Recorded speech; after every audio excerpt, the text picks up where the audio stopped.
دې ورور سوال کړی دی ما د تره د لور سره واده کړی دی 8 کاله وشو او دا هغه وخت نه چې موږ واده کړی دی په هغه وخت کې زما دین ته هم سوچ نه و دین ته زما په دې آخري وخت کې سوچ شو په دین کې ګوره لوی برکت یې ها نو جاهل هم عمر مې هم کم و نو بس زما دا جري نه وه خوښه نو ډېر ظلمونه مې ورسره کړي دي معمولي خبرو باندې موږ د یو بل سره نښتو بس هغه هم ما سره عادت شو هغه به م رانښته یو بل سره به لګیو یو بل سره به لګیو نه هغه خوشحاله نه زه د هغې د لاسه زه د وسوسو بیمار شو د وهم او هغه هم بیماره شوه د کور دا مسلې نه الله دې ته موږ ساتي دا ګوره سړی لیونی کوي والله سړی لیونی کوي او دې مسافرو ملګرو ته خو دې ښه پته ده د کور نه چې یو ټلیفون نه شي که نه یو او د یو نیمه ښځه داسې کمسله ښځه چې دا معمولي زره زره خبر تا ته رارسوي پلار خو دې نن بیا ووایي نو ویې څه تندر راوړې ته سره د سړي ژوند تنګې رور دې دا ووایي یاره که د باندې یو 100 لاکه ریاله قرضوي که نه دا سړی دومره نه تنګوي څومره چې دا مسله سړی تنګوي چې د کور دا مسلې ورته رامخې ته شي بیا د ښځې خاونده الله دې ته موږ ساتي او کومو کورونو کې چې دا مسلې دي الله دې د هغوی اصلاح وکړي او الله دې زموږ کورونه د اختلافاتو نه او د جنګ جګړو نه پاک کړي نو وي زم د وسوسو بیمار شوی هغه هم بیماره شوی اوس ما ته مسله دا ذهن ته راله چې د یو عالم نه مې دا خبره واورېده چې طلاق په 2 قسمه یو دا چې ته صفا الفاظو کې طلاق ورکې صریح چې ته طلاق او یو کنایت دی د طلاق چې هغه صفا الفاظ د طلاق نه دي خو په هغې سره هم طلاق واقع کېږي نو اوس خو دا غریب د وسوسو بیمار دی نو اوس زما ذهن ته دا مسله اوس دینداره شوی یم الحمدلله زما د ښځې سره ډېر ښکلی ژوند روان شوی دی هغه هم ما سره اوس خوشحاله ده اوس دا مسله مې ذهن ته راځي چې دا خو به ما طلاقه کړې نه ځکه چې دې ته به ما په جنګ کې اکثر دا وي ځکه چې موږ به ډېر یو بل سره ګرم شو نو دې ته به ما په دې جنګ کې اکثر دا وي چې زه تا نه غواړم راځه د پلار کره دې بوځم راځه زه تا نه غواړم پلار کره دې بوځم دا خو صریح طلاق خو نه دی دا خو داسې نه وي چې طلاق کوم خو کنایت کې راتلی شي او که نه ځکه زه ورته وایم زه تا نه غواړم او راځه پلار کره دې بوځم نو دې به څه جواب وي اول خو دا زه ټولو وروڼو خویندو ته ملګرو ته مشرانو کشرانو او همزولو ته دا نصیحت کوم چې که ښځه ده او که خاوند دی د خپل ژوند د ملګري سره ګزاره کوئ او دا ژوند ډېر پرسکونه تېرېږي چې کله ښځه خاوند یو بل سره ګزاره کوي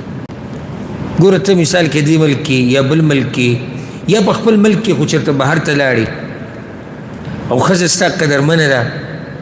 ستا د مال خیال ساتي ستا د بچو ستا د عزت تا سره ګزاره کوي نو زه درته په الله قسم خورم چې نیمه سخت او نیم تکلیف ستا ختم شو لکه د هغه طرف نه ته بلکل په ارام دغه شان د ښځې چې خاوند دیندار یې ورسره ګزاره کوي نو د دې ژوند د خوشحالو نه ډکي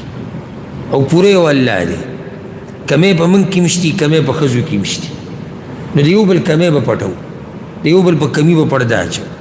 ځکه چې موږ کې هم کمی شتي خو ښځې موږ ته مخامخ ویلی نه شي او نن سبا خو هغه ښځې هم ډېرې لږې دي وایي نن سبا یې وایي چې تا کې هم دا چل دی نو څه کمی موږ کې هم دی او څه کمی هغوی کې هم دی نه پوره هغوی دي نه پوره موږ یو نو د یو بل سره به څه کوو ګزاره کوو الله قرآن کې دا قانون موږ ته ښوولی دی وعاشروهن بالمعروف د ښځو سره په ښایسته طریقې سره ژوند تېروئ فإن کرهتموهن نو که تاسو هغوی کې څه خوی ستاسو بدي شي فعسى ان تكرهوا شيئا ويجعل الله فيه خيرا كثيرا کیدی شي یو شی ستاسو بدي شي او الله پکې لوی خیر اچولی ځکه چې هغه کوم خوی چې زموږ بدي شي خو یو دی که نه خو ښه پکې څومره دي نو موږ به هغه ښو ته ګورو او دا بد به وله پکې څه کړو دا به وله پکې پټ کړو راځو ضرور دې مسلې نه دا خبره صحیح ده چې طلاق 2 قسمه دی یو ته ویل کېږي صریح طلاق صریح طلاق څنګه دی چې یو سړی خپلې ښځې ته ووایي ته طلاق یې ته ما طلاقه کړې یې ته په ما طلاق یې دا قسم الفاظ دې ته صریح طلاق وایي دویم هغې ته کنایه وایي، لکه یو سړی خپلې ښځې ته وایي ته پوه شه او کار دې پوه شه، د نن نه بعد زما په تا کې څه کار نشته، غوسه کې راغی، ته پوه شه کار دې پوه شه، نن نه بعد زما په تا کې څه کار نشته. یا لکه څنګه چې دې ورور ورته ووایي زه دې نوره نه غواړم پلار کره ځه، او دې چې نور مثالونه وال. نو د کنایې د طلاق چې دی دې باره کې موږ ډایرکټ نشو ویلی چې دا واقع کېږي، ځکه دلته ورسره نیت لازم دی. بل خو صریح دی، خو واضح دی، ته طلاق یې او صفا خبره، خو دلته ورته ووایي پلار کره ځه، طلاق واقع شو، موږ به څه کوو؟ نیت ته به معلومات کوو، نیت یې څه و؟ یاره وایي نیت خو مې دقه و چې طلاق ورکوو. نو چې نیت ته طلاق دی بیا هم غلي ناست یې، بس واقع شو. او چې نیت ته طلاق نه وي نو بیا طلاق نه دی، اعتبار نیت لدی. نور دی په دې کور کې ویننم، کله غوسه کې سړی داسې ووایي دلته اوس نیت دې څه و؟ ویل نیت خو مې هېڅ نه و،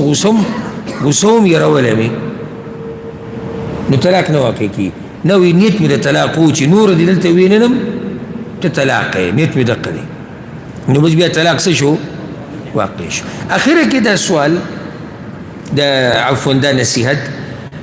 د وسوسې دا مسله نه ده، دا ګوره ډېره خطرناکه ده، دې نه ځان لرې ساتي،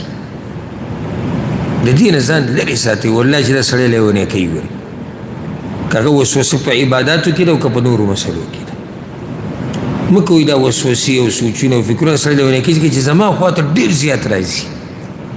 ډېرې زیاتې دا مسلې راځي. بیا طلاقو ده، د نږدې ورځو کې یو کس راغلی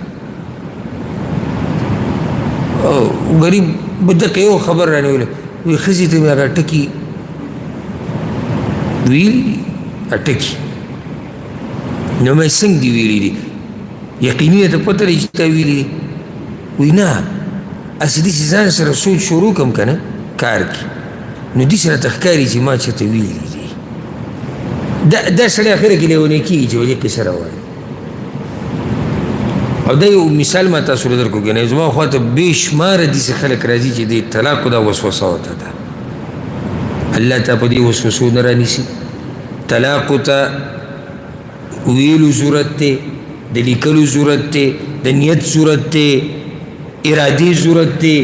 په دې قصو میسو ښځه نه طلاقېږي. چېرې زه ناست وم یو راغلی و که نه زما خوا ته، وایي پته نشته چې سهار مانځه نه باید مې ورته ویلي که نه مازدیګر مې ویلي دي، هم دې وسوسو بیمار. نو د دې مسلو کې مخکې مه ځئ چې څومره پکې مخکې ځي ته ښه بیمارېږي، څومره چې مخکې ځي ته ښه بیمارېږي. الله دې موږ د وسوسو وهمونو نه وساتي.